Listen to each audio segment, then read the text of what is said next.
Hi, I'm Emma Abercrombie, and welcome to FRFN Farm News. As you can tell, we're not at our normal station area, but that's because we're at the Spring Herb Festival in Asheville, North Carolina. Today we're here with Natural Mountain growers, and we're going to interview them about their plant stand.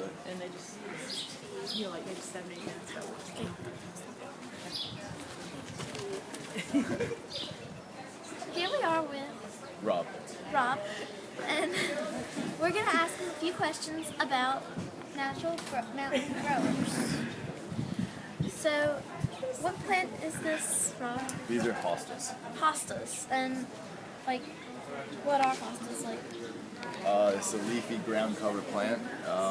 They're good in pots and they grow in the dirt as well, very well. And we have 3 or 4 different varieties, variegated leaves, different color flowers. Okay.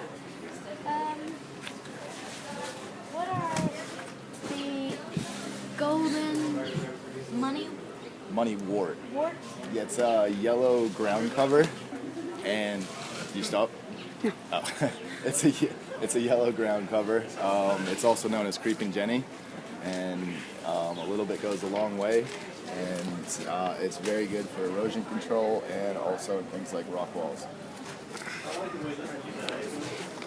And I hope most of you know what erosion is, but if you don't, look it up. I hope you have a dictionary. Can you tell us what an iris is? Yes, iris, there's many different kinds of irises, and we offer 4 or 5 different varieties. Again, some with variegated leaves and foliage and different colors, some bearded, where the flowers come down like this, others where they just shoot straight up. They do really well in full sun, and they come back every year fuller and fuller.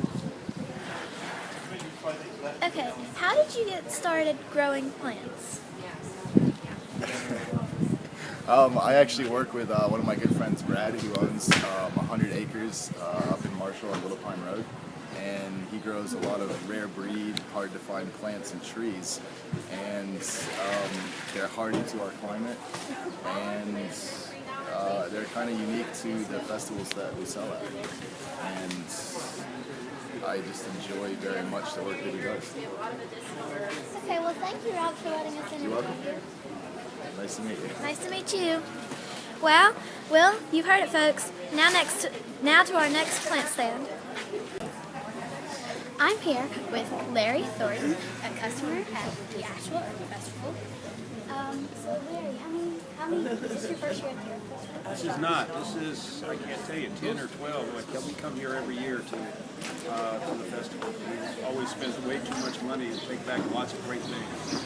Do you live here in Asheville? I live in South Asheville. So I'm not from here originally. what do you want here? This is something that my wife picked out, so I can't tell you what it is, but she has plans for it. She's going to plant it on the next to the mailbox, and then it's going to climb up and cover the mailbox. She likes things like that. I like vegetables that I can eat. She likes the flowers. So I like it. Acres down in South Asheville. All right, well, thank you, Larry, for letting us come. Thank you. Very nice. All right, now on to our next stand.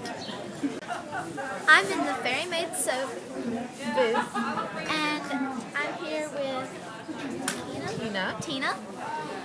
Tina makes everything you see here at Fairy Made Soap, and she started making soap when she was a social worker in the 90s.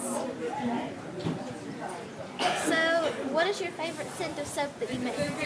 I like this one right here. It's called Ginger Grass and Silk. It's good. It's That smells really good. It's really good, yeah. It's ginger, lemongrass, patchouli, and vanilla. Has coconut milk and silk added to it. And it's a really good soap for hand, body, and face. And I love the smell. It's my favorite one. So, what gave you the idea to start making soap? When I was working in social work, I had somebody come into the agency where I was working, and they donated handmade soap so I could give it to the women and children who were staying in our shelter. And I thought that was the coolest thing I'd ever seen, ever. And I was like going, okay, I want to learn how to do that because I've always been very crafty. And she gave me a recipe, and I made my first batch, and I became hooked and started doing it like crazy. And whenever I had so much soap, I didn't know what to do with. Somebody said, you should consider selling it because you make really good soap. So I started doing that. So, can you explain to us the basics of how to make soap? Yes. What I do is I take, you have to take a fat.